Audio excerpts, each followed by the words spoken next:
I'm Ashlyn. And I'm Zach. And this is Sierra, and we're traveling A to Z. This week we're in Louisiana. Join us as we head to Avery Island to go on a Tabasco Factory Tour, and then to the historic Vermilionville.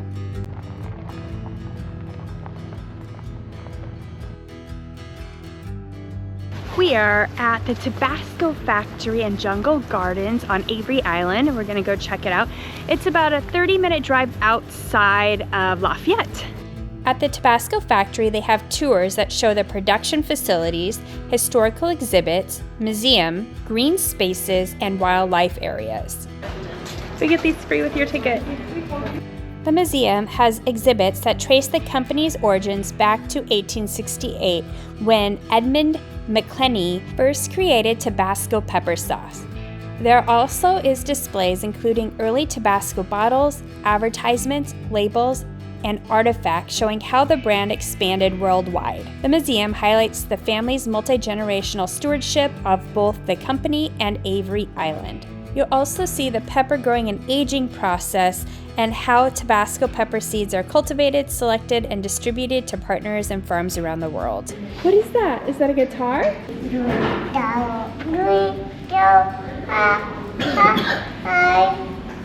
Okay, let's go to stop number 2.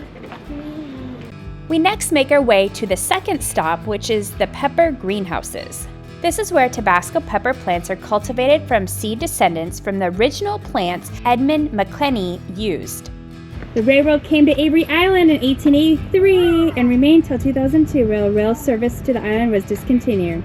Fish eating out hot pepper. It says bear frequent area. I'm not sure if it's a joke or not. I didn't even know they had bears here. But it seems like a fairly serious sign, doesn't it? Has a phone number and everything. Hot Pepper Express. Are we driving? The Greenhouse and Barrel Museum. In the greenhouse, you'll be able to see young pepper seedlings, and there's demonstrations on how peppers are grown and selected. We're now heading to our third stop, which is the Barrel Warehouse or Aging House. Heading to the Tabasco Barrel Museum. Yeah, they made barrels. They put the mash in and ferment it. This is one of the most iconic parts of the factory, with hundreds of white oak barrels filled with pepper mash. Grind the peppers. Age the mash.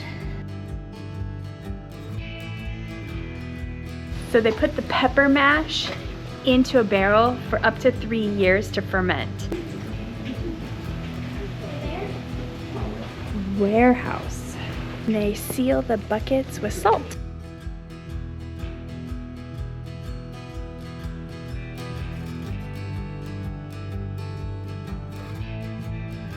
Bamboo grove. Is that bamboo? Yeah. It's tall, huh? Ooh. Heading to 4, 5, 6, 7 blending area. Stop 4 is straight ahead. Stop 4, blending experience. This is where the mash undergoes the final critical steps, becoming Tabasco. Are you dancing to the music?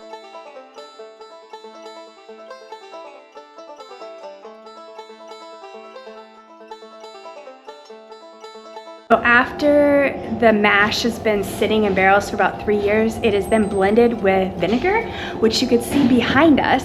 It stays in there for a couple weeks, and then they will remove the seeds and do quality testing and make sure it's like perfect and smooth, and then they bottle it. We're now heading to the 5th stop, the Avery Island Experience. You learn about the island's history, ecology, and environment, and how over generations the land and family shape both the brand and conservation efforts. Stop 6 is the salt mine. Is that salt? At this stop, you learn about the backstory why Tabasco works here. You learn that Avery Island sits on a natural salt dome This geologically provides the salt used in aging the pepper mash that becomes Tabasco sauce. This salt dome is one of the largest and purest salt domes in North America. Salt domes occur when ancient seabed salt layers are pushed upward through the softer sediment, creating a bubble. Avery Island is one of 5 such domes in coastal Louisiana. Stop 7 is the bottling line. Here, you could see bottles of Tabasco being filled, capped, labeled, and prepared for packaging. Unfortunately, it was not running when we were there. Number 8, country store. Stop 8 is the ultimate Tabasco souvenir shop. You could buy different sauces, kitchen tools, apparel, and pretty much any gift shop item you can imagine with Tabasco sauce.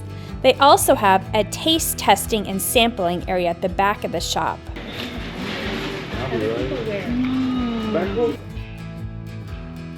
They're giving free samples. This is raspberry chipotle and jalapeno. She says she likes the jalapeno the best. So.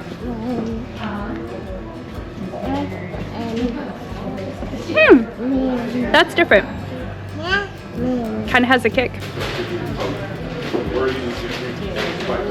Is that yummy? No. More? See, I really like the raspberry chipotle one. I didn't give her the jalapeno one because it's a little spicy. It's very interesting. I definitely recommend trying a free sample when you're here. We just finished the Tabasco Factory Tour. It was really cool. Now we're gonna do the Jungle Gardens, which is affiliated with the Tabasco Factory. The Jungle Gardens on Avery Island is a very beautiful drive. It is a slow, scenic drive on 170 acres through the lush Louisiana landscape. Part of it is botanical garden, part wildlife sanctuary, and part historic estate. On this drive, there's 14 named or featured stops. The drive is a 3-mile loop beneath towering live oak trees draped in Spanish moss. As you drive, you'll see alligators near ponds, snowy egrets and herons, turtles on logs, dragonflies, butterflies, and occasional deer. Wow, alligator! See the alligator? Look at this guy. Yeah, there's an alligator right here, but we're not going to get very close. It's hanging out right by the cars.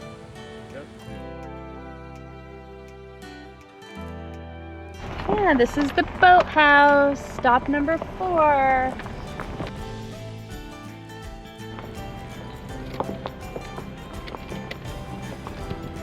We're gonna go see a baby alligator. The American alligator is the largest reptile native to the United States. They're apex predators and eat almost anything they can catch. The largest gator ever recorded was taken by E.A. McElhenry near Avery Island, 19 feet 2 inches. He's so small. He is. He has any big brothers. Probably. Mama. It's the Cleveland oak.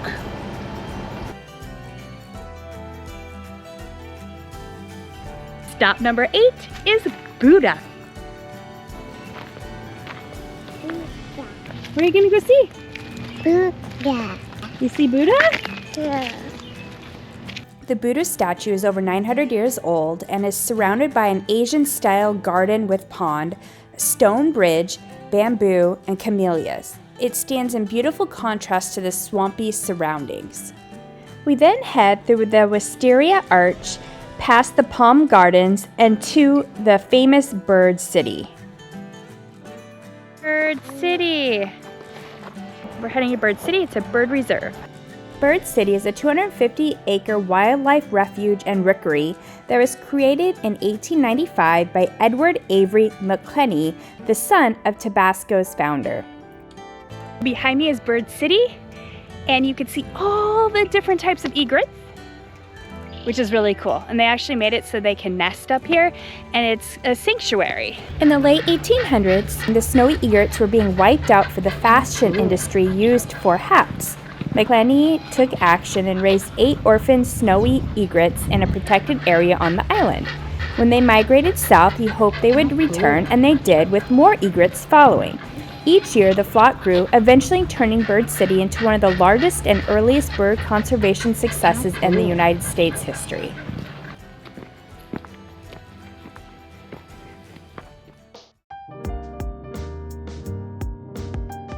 We made it to Vermilionville in Lafayette. It is open Tuesday through Sunday, so we're gonna go check it out. It's supposed to have a whole bunch of old historic buildings. Vermilionville is a living history museum and folklife park located in Lafayette, Louisiana. It focuses on preserving and interpreting the cultures that shaped the region from 1765 to 1890. You'll learn about the Cajun, Creole, Native Americans, and African American influences that shaped this area. The historic site covers 23 acres, and there are 19 structures or buildings that you could go and explore. Of these, there are 7 restored original historic homes. The rest include historic style or reproduction of buildings such as the chapel, schoolhouse, cabins, and other periodic houses and structures. Blankets and quilts. Look at the looms, sweetie. So this is cypress wood from the swamp, and this is 230 years old. This is the oldest artifact in the whole museum. Really cool. That's a ball. Oh, nope, that's not a ball we bounce. No. It is a ball of yarn, but we don't bounce it. The refugees of Acadian Canada, or present-day Nova Scotia, New Brunswick, and Prince Edward Island, referred to themselves as Acadians. After their forced removal during the Great Upheaval in 1755 through 1764, many Acadians and families migrated to southern Louisiana.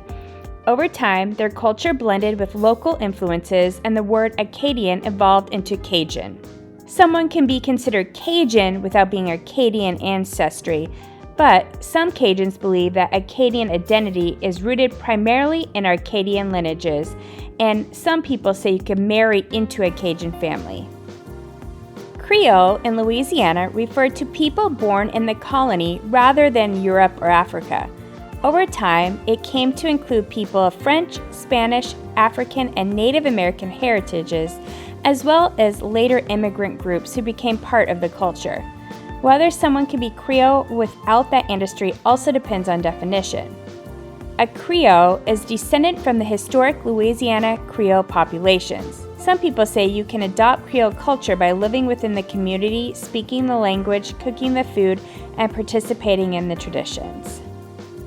A swamper is someone who lives, works, and knows how to survive in the swamp and wetlands of Louisiana. Many groups, the Native Americans, African descendants, Acadians, Spanish settlers, German farmers, Irish immigrants, and other people from across the eastern United States have called the Louisiana swamps home. Swamper describes a way of life more than a specific ancestry. Ooh, this is the old schoolhouse. Thank you. Here's a reproduction of a one-room schoolhouse that would have been typical around the turn of the century. At that time, public schools were becoming a little bit more plentiful in Louisiana. Broussard's house, a large Acadian plantation home. This is Broussard's house. It is the oldest building on the property, and it was built in 1790. The house is built in a French Creole cottage style using traditional construction methods such as timber frame and a mixture of mud and moss in between the posts. This technique was common in early Louisiana settlers' homes. The layout reflects particular design for South Louisiana's climate. The house is only 2 rooms deep, helping maximize the airflow, a typical adaptation in Creole or Acadian homes of this era. This is the barn. We're gonna go check it out. I guess it's a typical example of what a farmhouse looked like in the 17 to 1800s. Sheep and a donkey. Hey, donkey. You see the donkey right there? We're gonna go check out the church. Look at the church.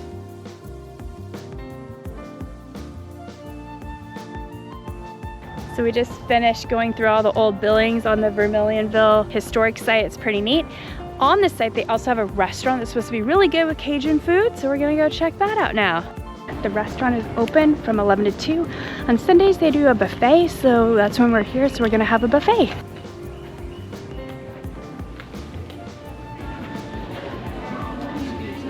buffet is all you could eat, and they had a salad, also 2 featured entrees, a starch, vegetables, homestyle biscuits, and choice of dessert. The buffet is described as a home-cooked Cajun Creole comfort food that is hearty and filling. We just finished lunch at the restaurant. Super tasty, really good. Even the buffet was really good, nice and fresh.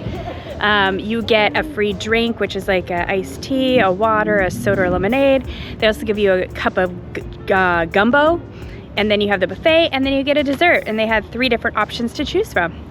It was tasty. Definitely see why people say it's a really good restaurant to check out when you're in this area. I hope you enjoyed exploring a few stops in and around Lafayette, Louisiana. Please subscribe below to follow more of our adventures as we continue our road trip through Louisiana.